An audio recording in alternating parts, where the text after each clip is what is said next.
مين فينا مسألش نفسه هو ليه في ناس بتنجح وناس لأ؟ طب هو النجاح سر؟ وأي حد بينجح ما بيقولش الناس عليه؟ والإجابة هي في فعلا أسرار للنجاح. وأنا النهاردة إن شاء الله جاي لك ب7 أسرار للنجاح موجودة فعلا وعملها معظم الناجحين. السر الأول معانا النهاردة هو الإرادة. لو دورنا فعلا ورا كل اللي نجحوا هنلاقي إن كل واحد فيهم رغم الصعوبات اللي مر بيها إلا إنه كان عنده إرادة فعلا تأهله للنجاح ده، وإنه كان عايز ينجح بجد من جواه. وده بينقلنا للسر اللي بعد كده وهو المثابرة والاستمرارية. لازم نكون عارفين كلنا إن مفيش نجاح بيجي بالسهل أو بالحظ، لأن في حالات نادرة، وعشان كده دايما هتلاقي في صعوبات بتواجهك في حياتك، لأن في حالات نادرة فعلا في المجتمع بتاعنا.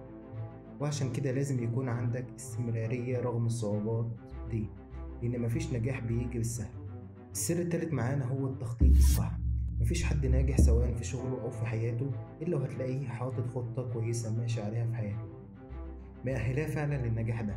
وده هو السر التالت معانا النهاردة. حتى لو كانت الخطة دي ناجحة أو فاشلة لازم تتعلم ازاي تصلح الغلط الموجود. وده برضه ينقلنا للسر اللي بعد كده وهو التعلم من الخطأ. لازم تتعلم ازاي تصلح أي غلط هيواجهك في طريق نجاحك، لأن أي طريق للنجاح لازم تكون فيه عقبات وأخطاء هتحاول إنك تصلحها. وكمان لازم تتعلم من الخطأ ده، لأن أي خطأ هيواجهك ده هيعطلك وهيوقفك فعلا عن النجاح اللي أنت عايزه. السر الخامس معانا هو عدم الإقدام على المخاطرة. هيجي في دماغك دلوقتي إن لو عايز أنجح لازم أتجنب المخاطرة، وده الشيء المنطقي. ولكن لو بصينا للناجحين فعلا وأصحاب البيزنس ورواد الأعمال هنلاقي إن كل واحد فيهم كان عنده مخاطرة فعلا في حياته وقدر إنه يواجهها، بل إن هو اللي أقدم على المخاطرة دي، ودي اللي أهلته إنه يقدر ينجح ويحقق النجاح اللي وصل له. والسر السادس معانا النهاردة التشتت.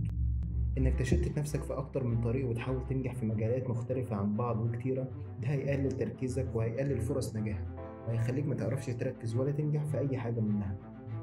وآخر سر معانا النهاردة وأهم سر ألا وهو الوقت. معظم الناجحين فعلا في حياتهم أو شغلهم هنلاقي في حاجة ربطهم كلهم، وهي إنهم بيقدروا يقدروا قيمة الوقت، لأن ده بيحسسهم بأهمية حياتهم فعلا وأهدافهم والنجاح اللي هم عايزين يوصلوا. فلو انت عايز تنجح فعلا في حياتك لازم تقدر قيمة النعم اللي في حياتك واللي بيحسدك عليها كتير من الناس دلوقتي. وأهم نعمة فعلا موجودة في حياتك دلوقتي هي صحتك ووقتك اللي بيحسدك عليه كتير من الناس حاليا.